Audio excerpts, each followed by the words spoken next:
नमस्कार, आप live cities देख रहे हैं। मैं हूं जय शुक्ला। बिहार में अगर कोई योजना शुरू हो और उसमें भ्रष्टाचार ना हो तो थोड़ा सा अटपटा लगता है, क्योंकि आप भी जानते हैं कि बिहार में हर काम के लिए पैसा देना होता है। बिहार में ऐसा कोई काम नहीं, सरकारी काम नहीं, जहां आपको पैसे ना देने पड़ते हों या फिर आपसे पैसे की डिमांड ना की जाती हो। अब ये तमाम बातें इसलिए क्योंकि बिहार में महिला रोजगार योजना की शुरुआत के साथ ही घूसखोरी और भ्रष्टाचार के जो मामले सामने आए हैं, उन्होंने इस योजना की साख पर सवाल खड़े कर दिए। बिहार में किस प्रकार की धांधली और किस प्रकार की लूट आम जनता के जेब पर होती है, उसकी बानगी आपको भी दिख जाएगी जब आप ये खबर 2 मिनट का समय निकालकर सुन लेंगे।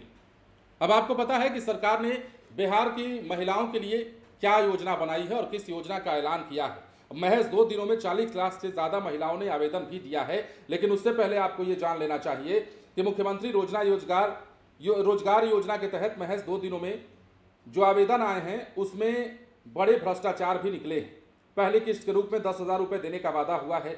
कई जिलों में आवेदन के नाम पर पैसे मांगने की शिकायतें सामने आई हैं। गया, सीतामढ़ी और पश्चिम चंपारण में जीविका से जुड़ी कर्मियों पर कार्रवाई हुई है, तो वहीं गया जिले में 2 महिलाओं पर प्राथमिकी भी दर्ज कराई गई है। अब इस योजना का मकसद महिलाओं को आर्थिक सहयोग देकर रोजगार के अवसर उपलब्ध कराना है। सरकार ने तय किया है कि महिलाओं को कुल 2,10,000 रुपए की सहायता दी जाएगी, जिसमें पहली किस्त 10,000 की होगी। अब कहां कहां मामले उजागर हुए हैं वो भी आपको जान लेना चाहिए। सबसे पहले ये जानिए कि जैसे जैसे आवेदन की रफ्तार इन 2 दिनों में बढ़ी, वैसे वैसे गड़बड़ियों की शिकायतें सामने आने लगी। सीतामढ़ी जिले के लगमा गांव में अर्चना महिला जीविका ग्राम संगठन की जीविका मित्र माधुरी कुमारी पर आवेदिकाओं से 4500 रुपए वसूलने का आरोप लगा। संगठन ने उन्हें तत्काल हटाया और आगे की कार्रवाई की अनुशंसा की।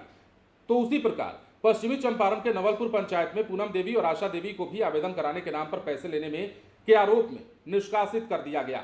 सबसे चौंकाने वाला मामला तो गया जिले से सामने आया, जहां के नौरंगा में भारत जीविका महिला विकास स्वावलंबी सहकारी समिति से जुड़ी 2 कम्युनिटी मोबिलाइजर रेखा देवी और इंदु देवी प्रत्येक महिला से आवेदन कराने के नाम पर 500-500 रुपए मांग रही थी और यह पूरा मामला कैमरे में कैद हुआ। वीडियो संगठन की सचिव मनीषा सिन्हा तक बात पहुंची, जिन्होंने तुरंत गयाजी मुफस्सिल थाने में दोनों के खिलाफ एफआईआर दर्ज कराई।